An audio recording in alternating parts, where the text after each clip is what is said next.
Poros Muda Golkar dikatakan mendukung pilkada secara langsung dan kita akan membahasnya langsung bersama dengan Pumpida Hidayatullah, anggota fraksi Golkar, dan juga Mas Wawan Ihwanuddin, peneliti dari LIPI. Selamat pagi. Selamat pagi. Assalamualaikum. Selamat pagi. Mungkin kita akan mulai dari posisi Mas Pumpida saat ini begitu. Posisinya di Poros Muda. Poros itu berputar terus, jadi tergantung.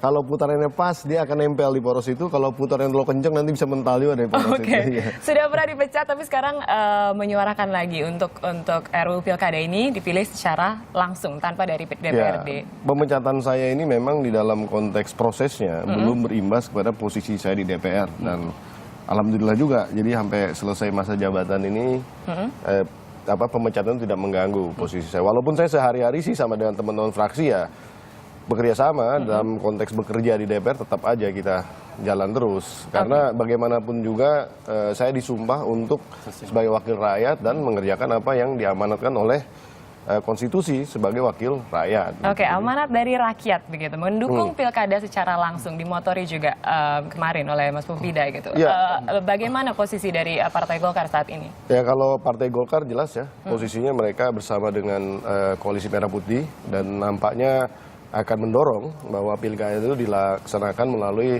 DPRD, pemilihan melalui DPRD.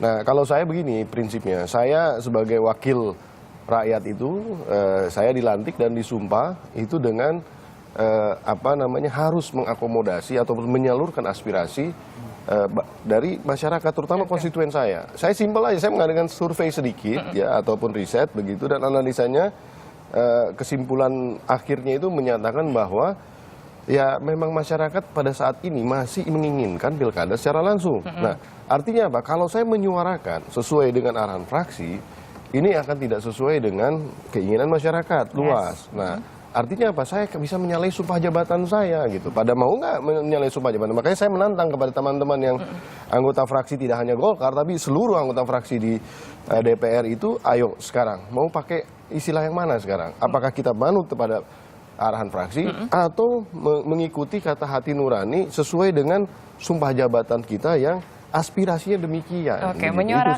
menyuarakan suara rakyat begitu, karena memang dari berbagai polling juga di change.org juga banyak sekali memang masyarakat yang sangat mendukung pilkada secara langsung. Persoalannya kan begini, persoalannya seolah-olah nih kalau dari teman-teman politisi ini itu memang kerjaannya orang-orang survei katanya. Karena kalau pilkadanya tidak langsung, orang survei itu tidak akan mempunyai lapak pekerjaan lagi. Nah, ini yang sebetulnya kalau menurut saya tidak fair sekali gitu. Iya, baik. Itu dua hal yang berbeda. Tapi kita akan coba membicarakan mengenai RUU pilkadanya sendiri gitu. Bagaimana mungkin dari Mas Wawan melihat kira-kira nih dengan Poros Muda Golkar mendukung pilkada secara langsung, apa dampaknya kepada Partai Golkar?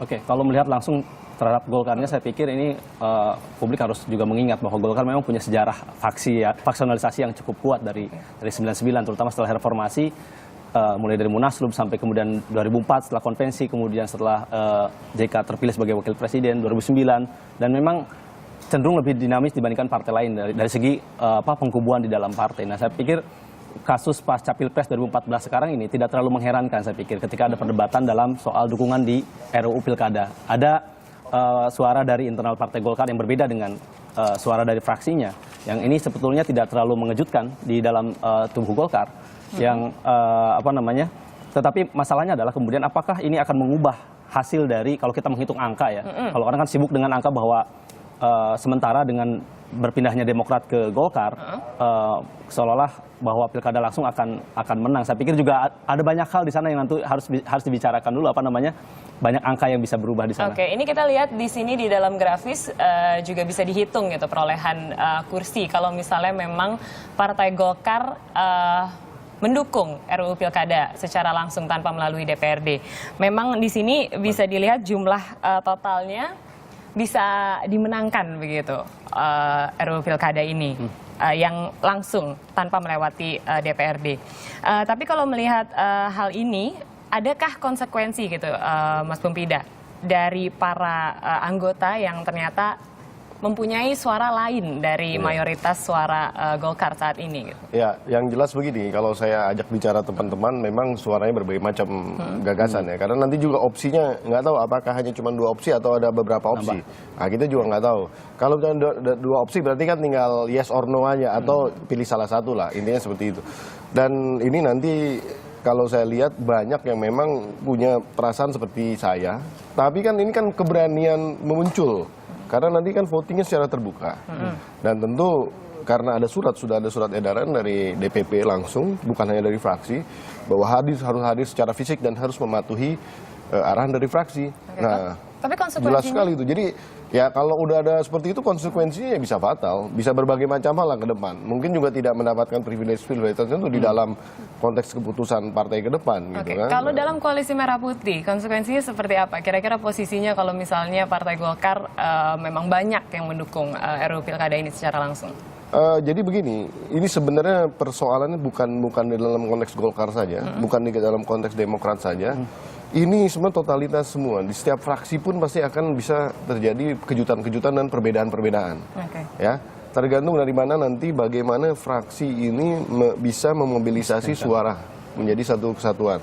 Nah, karena apa? Karena ini kan ya minta maaf banyak teman-teman yang memang tidak terpilih kembali kan di dalam masalah untuk ke periode berikutnya ini. Jadi akhir masa periode ini banyak yang enggan datang, banyak yang enggan kemudian juga mengikuti arahan fraksi karena kecewa sudah beberapa kali pileg dan lain-lainnya dan pilpres mungkin. Nah, sekarang bayangkan aja kalau misalnya fraksi itu berhasil mendatangkan 100% anggotanya saja itu sudah luar biasa sebenarnya. Baik, kalau dan beberapa minggu terakhir ini kan yang namanya paripurna nggak nyampe 350-an. Beberapa paripurna RUU terakhir itu kan kosong. Akan sulit sekali. Jadi artinya gini, kalau pengamat-pengamat akan sulit gitu memetakan matematisnya, nggak bisa dilihat dari total jumlah kursi yang ada gitu. Tapi kalau menurut Mas Wawan, bagaimana situasinya gitu? Apakah ini akan mengancam dari koalisi Merah Putih? Saya pikir dalam koalisi sikap fraksi atau sikap partai yang dilihat. Jadi apakah Golkar bisa tetap mendukung rombongan yang mendukung pilkada di DPRD. Saya pikir kalau apakah bisa mengamankan 100% suara di parlemen, saya pikir tidak mungkin. Masalahnya adalah seberapa besar yang bisa diamankan. Ya, ada suara fraksi bahwa mengatakan ada sekitar 14 yang terancam tidak solid mendukung keputusan fraksi. Tapi saya pikir angkanya juga bisa berubah, bisa nambah, bisa berkurang. Karena tadi betul disampaikan bahwa di akhir masa jabatan ini kehadiran anggota DPR juga kan semakin sulit. Beberapa RUU terakhir yang setelah pileg ini, setelah ketahuan siapa yang maju lagi dan tidak ke DPR lagi kan semakin turun tingkat partisipasi di kehadiran di paripurna. Tapi kalau kita menghitung mengenai prosentase gitu Mas Pumpida, kira-kira dari Golkar berapa persen sih yang jadi kalau misalnya Demokrat bergabung di koalisi katakanlah Jokowi JK gitu mendukung yang langsung, itu kan berarti kan Demokrat, PDIP, PKB dan Hanura. Nah, itu totalnya sekitar 287 kalau nggak salah. Yang sebelahnya itu sekitar 273. Jadi 14 angka aja, jadi 14 suara saja bedanya. Nah, masalah begini, saya dengar kemarin karena Golkar ini sebagai leader daripada koalisi Merah Putih, dan bagi koalisi Merah Putih ini adalah suatu pertarungan yang memang harus dimenangkan. Ini tidak hanya bicara semacam ego politiknya mereka, tapi juga di dalam konteks kedepannya. Ini kan agenda politik yang ingin menunjukkan sebenarnya bahwa seorang Jokowi JK yang sudah memenangkan pemerintahan di pusat itu tidak bisa mengontrol basis-basis pemerintahan di daerah dengan mudahnya tanpa mendil nanti dengan KMP. Ya, artinya seperti itu konsep yang mau dibuat. Karena dengan berdasarkan perhitungan mereka, hitung-hitungannya koalisi KMP ini nanti ke depan itu melihat potensi di daerah itu bisa mungkin hampir 100% itu bisa dikuasai dengan pemilihan melalui DPRD. Jadi ini memang keinginan elit KMP yang istilah menguasai permainan di daerah. Baik, seperti itu. Kita well aware dari keadaan yang memang ingin dilakukan oleh Koalisi Merah Putih. Tapi kalau misalnya berapa persen dari Golkar yang kira-kira menurut Mas Pumpida akan menyuarakan pemilihan langsung tanpa melalui DPRD itu kalau bisa diberikan angkanya berapa? Ya, saya mau memberikan angka, ingin sekali, tapi kan tidak strategis saya memberikan angka tersebut. Artinya apa? Kalau misalnya saya sebutkan sekarang, saya inginnya justru ada kejutan nanti, gitu kan? Maksudnya besok ini. Karena kalau saya sebutkan nanti ada operasi untuk menggalang balik, gitu kan? Nah, itu jadi saya nggak mau menyebutkan itu sebenarnya. Tapi yang jelas teman-teman Demokrat pun sekarang sedang dioperasi oleh teman-teman di Golkar. Paling tidak supaya tidak datang. Tapi mungkin terakhir dari Mas Wawan, kalau Golkar tidak bisa mengamankan suaranya, kira-kira apa yang terjadi? Saya pikir tetap di KMP tetap membutuhkan Golkar, meskipun mungkin tidak 100% bisa diamankan oleh Golkar. Kalah atau menang dalam voting di RUU Pilkada, saya pikir Golkar menjadi penting bagi KMP sendiri. Sangat sulit membayangkan kalau Golkar kemudian gara-gara tidak bisa mengamankan 100% kemudian dikeluarkan dari koalisi. Justru rugi juga bagi KMP. Karena pertama Golkar di parlemen masih yang signifikan setelah PDIP, masih besar suaranya. Dibandingkan Demokrat nanti periode yang akan datang justru turun drastis. Kalau Golkar relatif lebih stabil sebetulnya.